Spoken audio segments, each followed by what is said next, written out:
Hello, SemiUFC Insight here, back again with another video. And today we're going to talk about transfers, and it's a while since I did one, so I thought, why not talk about transfers since the January transfer window is officially open. Let's just talk about some transfers. I rated transfers last time, and it's all changed a little bit since then. So the first transfer we're going to talk about is an in, and we're going to start on an ins and then go on to the out. So the ins, I'm going to start with a player who is perceived as a legend at Manchester United and does have and hold legendary status at Manchester United and is one of the most loved players at the club. And for me, a player that is really, truly epitomises what Man United are about.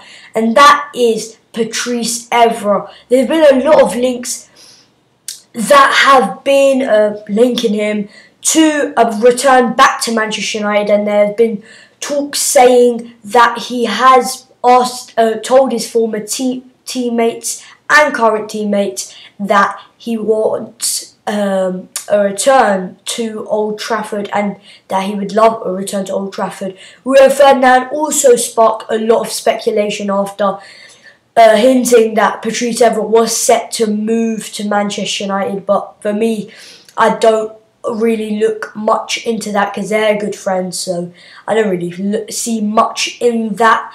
And Patrice Evra is a player who I take in a heartbeat back to Manchester United. A player we've kind of refound that captain status throughout the whole team, throughout the spine. We have captains now and leaders, and Patrice Evra would just only add to that, which is only a good thing. He's a player that is so underrated by the Premier League, but was so influential in Sir Alex Ferguson's tenure and successful era. So people have talked about Patrice Evra being someone who could stifle the growth of Luke Shaw. But for me, it's only good for Luke Shaw. It will help him learn of a great left back like Patrice Evra. So who wouldn't want Patrice Evra back at Manchester United and back in a red shirt?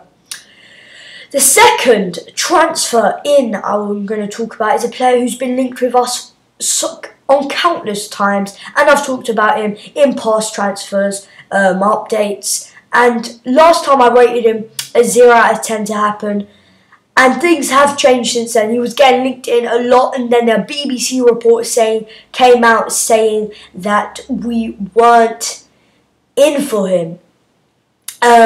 We weren't interested in him, but now because of the form of Jones and Rojo, that Mourinho is slightly tweaking and rethinking his plans to signing the Swedish international.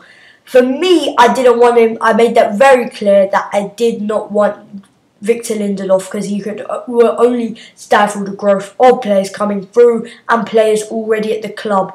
So, but there have been reports saying quite conflicting reports, which is not a very good sign that a transfer is going to happen if there are conflicting reports. But there are more reports coming in and day out saying that Lindelof is about to make a transfer and that Benfica it came out in the Portuguese press very recently that they have left him out the last 2 games and they want him to play this weekend.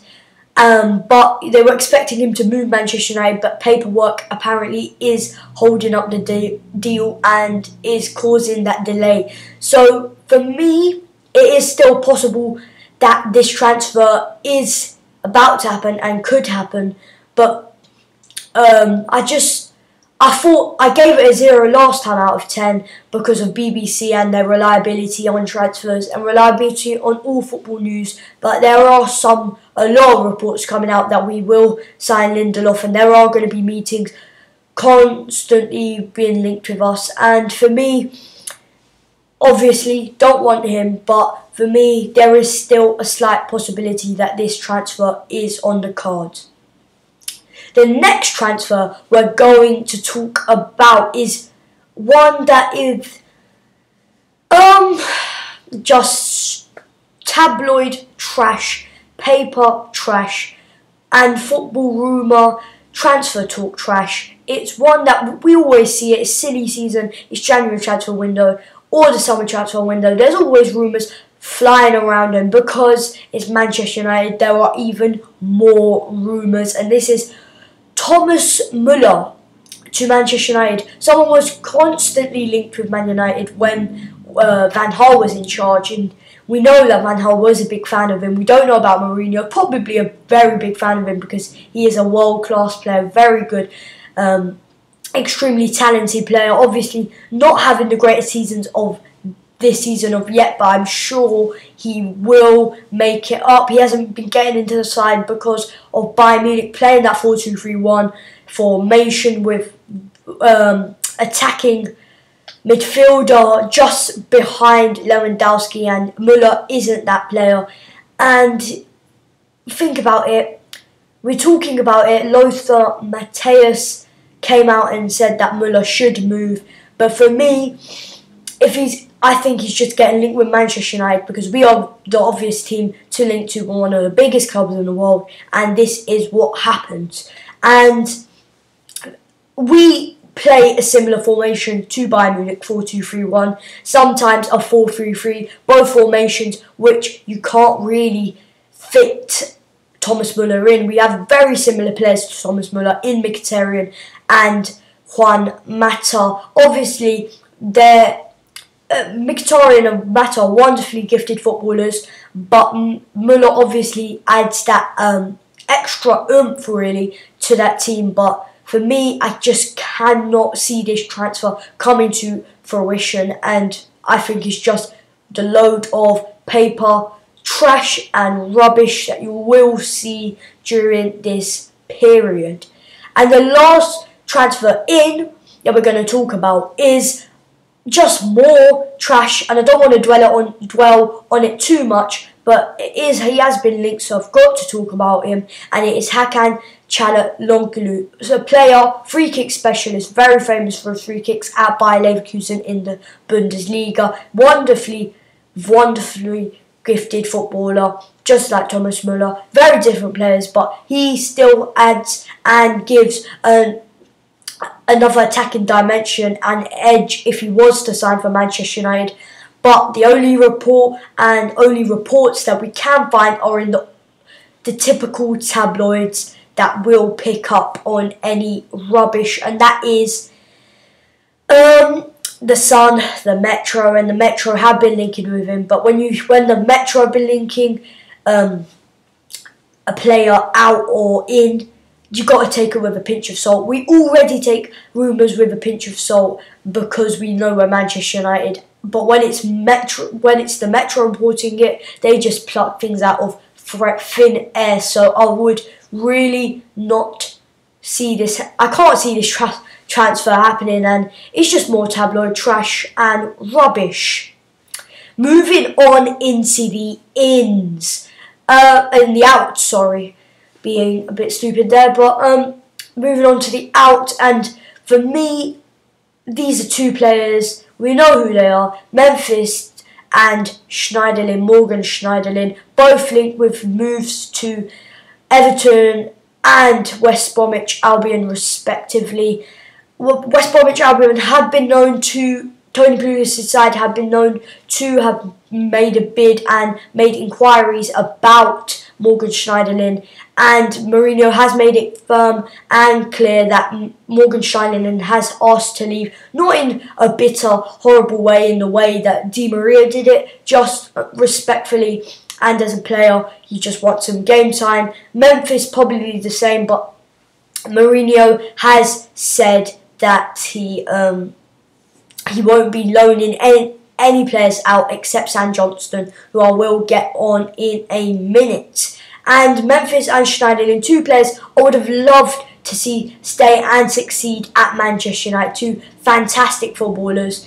Memphis came here with a lot of potential after playing with PSV Eindhoven, bagging in 22 goals in the league, free kick specialist, scored more than Ronaldo and Messi, and he was showing glimpses of what he could do early in that Van Gaal's first season. But then now, I thought in the summer Van Gaal looked like he had stifled him, and in the summer Mourinho came in, and I thought he could be Mourinho's perfect player, that big, strong unit in the wing, flying out, cutting inside, getting them goals, getting assists, and I thought he would be that player, but it hasn't worked out for him. He's only played 42 minutes of Premier League action, so obviously he has not played a huge amount, as really nothing. And Morgan Schneiderlin completely the same, both struggling to get into matchday squads, probably because of these transfers linking them away. Schneiderlin, I thought, would be a perfect Mourinho player, very Matic-like, and Mourinho loved him, so I thought he would be perfect, but it obviously hasn't worked out for him, and I thought he could be a player that could potentially replace Carrick or alternate with Carrick for that midfield spot, but obviously hasn't worked out. And West Bromwich Albion have put in a £19 million bid for Morgan Schneiderlin, but it has been rejected, so it looks like we will be getting above 20 million for this transfer, which is very good money for Manchester United. I know Everton are willing to take Memphis on loan, but Manchester United are willing to let him go permanently, so looks like he might go on loan and then sign permanently at the end of the season, so we'll see how that one pans out, but I see them two as likely transfers. We've seen other ones such as Chris Smalling go into Arsenal, stupid transfers like that, only because he hasn't got enough action, and he got some criticism and stick and flack after Mourinho criticised him. So yeah, this was obviously very typical of the press to say these things, and Chris Smalling really shouldn't be going anywhere, especially to Arsenal, and especially in the January transfer window. And there are some confirmed doubts. The confirmed doubt is that Sam Johnston has left on loan to Aston Villa. We wish him all the luck there, and hopefully he does really well there, because really gifted goalkeeper, obviously not getting the chance. We have two fantastic keepers in David De Gea and Sergio Romero, so it wasn't looking likely he would get his chance, and Mourinho said he was allowed to leave on loan. So that is the only confirmed transfer in or out that we have. Remember to, if you enjoyed this video, remember to give it a like, comment, share and subscribe. My Twitter will be right there at _sports reporter. Remember to follow me there. Thank you for listening. Bye.